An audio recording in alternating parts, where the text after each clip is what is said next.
اور رزق بڑھانے کا ایک ہے ہیرا پھیری کام، ایک ہے میرے نبی کا بتایا ہوا کام، کرو انشاءاللہ نتیجہ دیکھو گے۔ ایک یا رسول اللہ تو تنگی ہے، کوئی وظیفہ تو بتائیں۔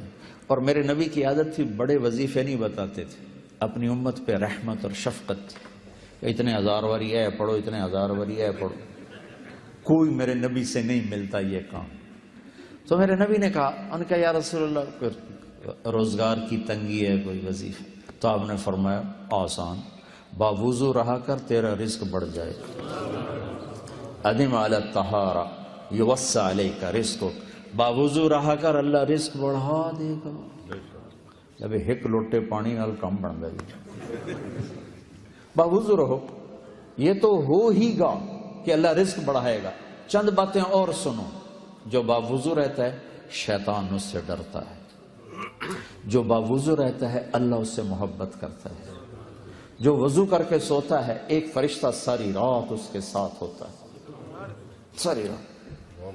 ایک دفعہ شیطان آیا ہمارے نبی کی خدمت، آ کے ملا، آپ نے کہا بھائی ایک بات تو بتا، تیرے دشمن کتنے ہیں؟ کہنے لگا 15۔ آپ نے کہا کون کون؟ کہ پہلے تو آپ ہی بیٹھے۔ پھر کہنے لگا ایک وہ مسلمان جو ہر وقت باوضو رہتا ہے، وہ بھی میرا بڑا دشمن ہے، اس سے بھی میری نہیں بنتی۔ یار کون ہے؟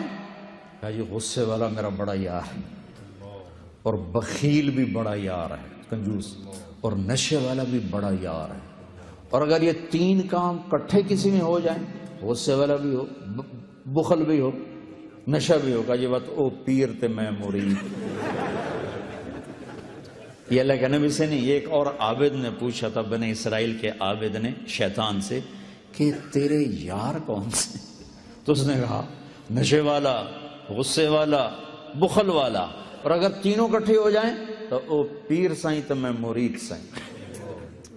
سخی بنو، نشے سے بچو، غصے سے بچو، اور باوضو رہو، اللہ رزق بڑھائے گا۔